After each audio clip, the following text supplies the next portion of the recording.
Hi friends, welcome to చేసేవన్ updates. Friends, diesel వాహనాలపై వాడకంపై కేంద్ర మంత్రి నితిన్ గడ్కరీ సంచలన ప్రకటన అంటూ ఒక లేటెస్ట్ అప్డేట్ వస్తుంది. ఫ్రెండ్స్, ఒకసారి మన దాని గురించి వీడియోలు తెలుసుకుందాం. ఫ్రెండ్స్, తెలుసుకునే ముందు మీరు కనుక మన ఛానల్ ఫస్ట్ టైం చూస్తే కనుక ఫ్రెండ్స్ మన ఛానల్ లైక్ చేయండి. ఫ్రెండ్స్, అలా సబ్స్క్రైబ్ చేయండి. ఫ్రెండ్స్, కేంద్ర మంత్రి నితిన్ గడ్కరీ డీజిల్ వాహనాల వాడకంపై సంచలన ప్రకటన చేశారు. త్వరలో డీజిల్ వాహనాలకు గుడ్ బై చెప్పాలని గడ్కరీ ప్రజలకు సూచించారు. అంతేకాదు, డీజిల్ వాహనాల తయారీని నిలిపివేయాలని కార్ల తయారీ కంపెనీలకు మంత్రి విజ్ఞప్తి చేశారు.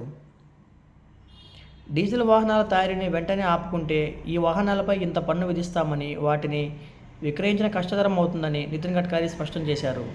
సిఐఐ కార్యక్రమంలో నితిన్ గడ్కరీ చేసిన ఈ వ్యాఖ్యలు దేశవ్యాప్తంగా సంచలనంగా మారాయి.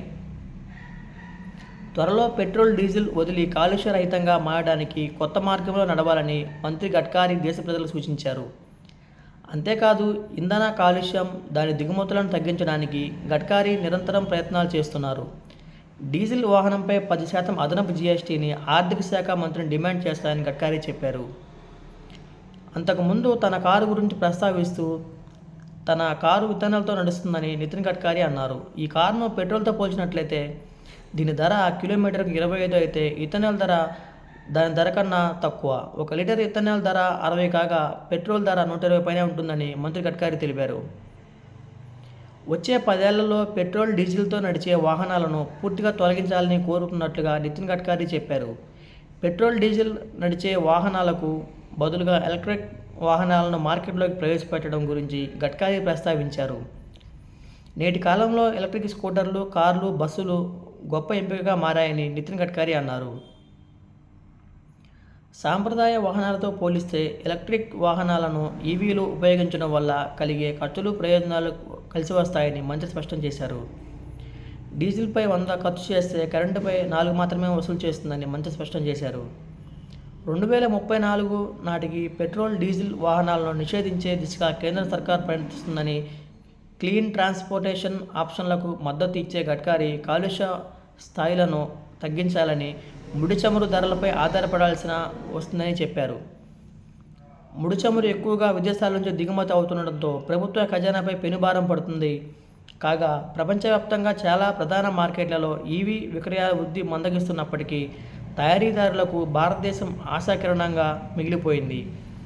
2 వీలర్ దగ్గర నుంచి ట్రాన్స్పోర్ట్ వాహనాలకు వరకు ఎలక్ట్రానిక్ వాహనాలు పరుగులు పెడుతున్నాయి. 2023లో దేశంలోని అన్ని విభాగాల్లో దాదాపు 15 లక్షల ఈవీలు విక్రయిస్తున్నట్లు అంచనా. విదేశాల నుంచి దిగుమతి చేసుకుంటున్న ఈవీ మోడళ్లపై తక్కువ సుంకాన్ని అనుమతిస్తూ దేశ ఈవీ విధానంలో మార్పులను కేంద్ర ప్రభుత్వం ఇటీవల ఆమోదించింది. తయారీదారు స్థానిక పెట్టుబడి సోర్సింగ్కు హామీ ఇస్తుంది కేంద్రం. మొత్తం మీద భారతదేశం 2030 నాటికి ఆటో రంగంలోని మొత్తం విక్రయాలలో 30% ఎలక్ట్రిక్ ఎంపికలతో తయారు చేయాలని సూచిస్తుంది. పాశ్చాత్య దేశాలను నిర్దేశించి లక్ష్యాలతో పోలిస్తే ఇది ఆకట్టుకుంటుంది. ప్రపంచంలో 2వ అతిపెద్ద కార్ మార్కెట్ అయిన యుఎస్ 2030 నాటికి మొత్తం విక్రయాలలో 50%, 2032 నాటికి 67% ఈవీల నుండి రావాలని లక్ష్యంగా పెట్టుకుంది. యూకేలో 2023లో జరిగిన మొత్తం విక్రయాలలో దాదాపుగా 19% ఈవీల నుండి రావచ్చు. 2035 నాటికి ఇక్కడ విక్రయించే అన్ని కార్లను పూర్తిగా ఎలక్ట్రిక్గా మార్చడానికి ఆ దేశం ప్రయత్నిస్తోంది. ఛార్జింగ్ స్టేషన్ల వంటి మౌలిక సదుపాయాల విస్తరణ, ఈవీల గురించి నిపుణుల అవగాహన కల్పించడం వంటి అంశాలపై దృష్టి సారిస్తున్నారు. ఫ్రెండ్స్, మిమ్మల్ని ఇలాంటి లేటెస్ట్ న్యూస్ అప్డేట్స్ కోసం ఫ్రెండ్స్ మన ఛానల్ లైక్ చేయండి. ఫ్రెండ్స్, అలా సబ్స్క్రైబ్ చేయండి. ఫ్రెండ్స్.